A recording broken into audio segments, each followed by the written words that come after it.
Quando o mercúrio despenca e a neve se cotaia na horizontal, compreender a termodinâmica da combustão não é um mero capricho. É a fronteira nítida entre respirar e sucumbir. O seu motor interno irradia calor incansavelmente para o fio cortante. Cada superfície gelida que toca, seja terra coberta de neve ou uma pedra gelada, suga o calor por condução, drenando a sua vitalidade essencial. Esta investida térmica implacável explica por que as técnicas convencionais de ignição de fogo estão condenadas a falhar. A atmosfera está pesada de umidade e o fio intenso serve como um adversário incessante. O triângulo do fogo, composto por calor, combustível e oxigênio, é um conceito universalmente compreendido. No meio de uma nevasca, o ambiente lança uma ofensiva direta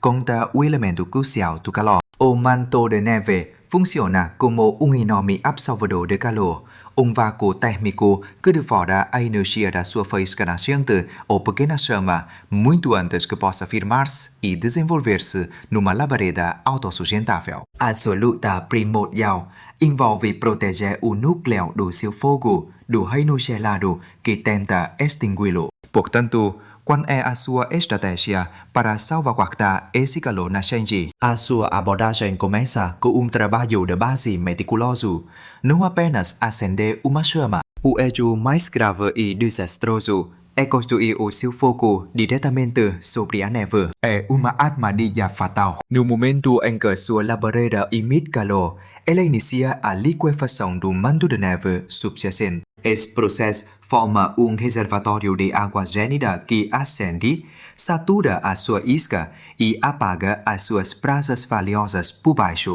Você orquestrou inadvertidamente a autodestruição do seu fogo. O remédio envolve estabelecer uma barreira protetora à labareda elevada, estrutura que isola fisicamente o seu material em combustão da neve. Para esta empreitada, o seu maior trunfo é a madeira fresca ainda verde.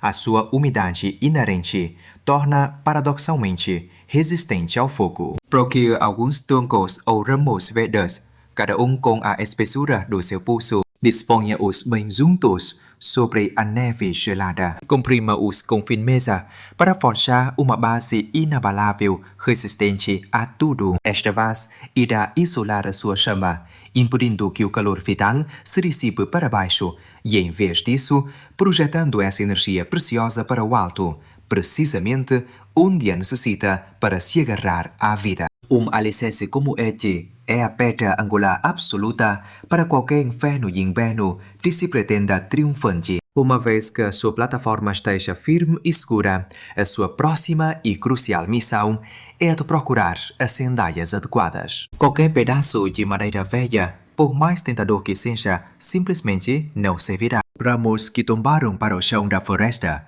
estão quase com toda a certeza saturados de umidade. Tentar acender madeira úmida é uma empreitada que apenas um tolo ou alguém desesperado ousaria tentar. Uma imensa e preciosa quantidade de energia é exigida para vaporizar a sua umidade interna antes que a madeira possa sequer sonhar em arder. Essa energia, meu amigo, é um luxo que você, em hipótese alguma, pode desperdiçar. O seu objetivo primordial reside em encontrar madeira morta, mas que ainda se mantenha de pé. Procure por árvores que pereceram, mas que ainda se erguem, altas e secas, dessecadas pelos ventos implacáveis. Melhor ainda, direcione o seu olhar para as porções mais baixas de espécimes de árvores perenes, ainda viçosas. Lá, descobrirá ramos sem vida, sufocados pela escuridão e privados de luz pela folhagem densa que os cobre.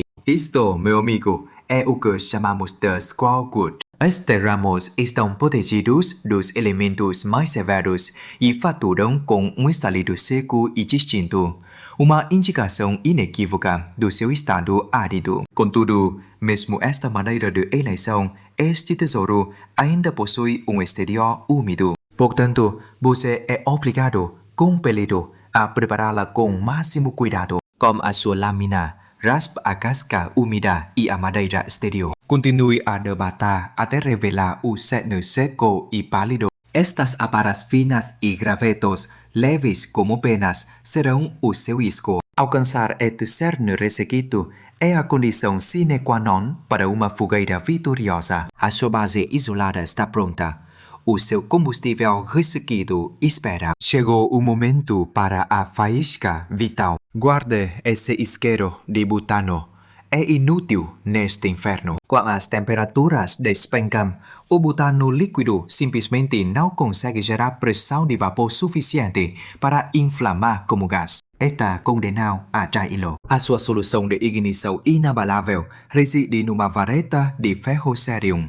Este dispositivo funciona impecavelmente, independentemente do que o termômetro grite. Um único golpe liberta uma torrente de faíscas, cada uma arde a escaldantes 3.000 graus Fahrenheit. Este calor concentrado e abrasador é precisamente o que é necessário para dominar o frio e acender o seu feixe de isco. Em última análise, a configuração do seu combustível é crucial. Mantenha-se afastado da disposição convencional NTP. Chan Arranjo é notoriamente propenso ao colapso. Opte antes por uma construção de fogueira invertida. Comece por posicionar os seus troncos de combustível mais robustos diretamente na plataforma, estabelecendo uma base inabalável. Acima disto, disponha uma camada de troncos de tamanho decrescente, orientados perpendicularmente à camada inicial. Persista em empilhar, diminuindo progressivamente o tamanho de cada camada subsequente, até que o seu isco e o seu feixe coroem o cume. A sua centelha primordial incendeia o inferno a partir do seu próprio cume. À medida que a labareda consome, ela acende vagarosamente os estados subjacentes, cobrindo a madeira mais robusta com uma cascata implacável de fragmentos incandescentes. O desfecho é uma conflagração inabalável e duradoura, completamente imune a desmoronar na gélida vastidão.